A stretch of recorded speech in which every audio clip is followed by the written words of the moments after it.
ఎవరైనా ఉన్నారా, ఎచటైనా ఉన్నారా ఇలాంటి స్నేహితుడు?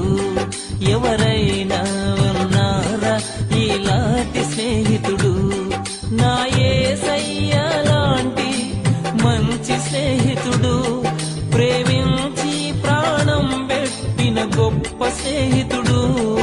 ఎవరైనా ఉన్నారా ఇలాంటి స్నేహితుడు?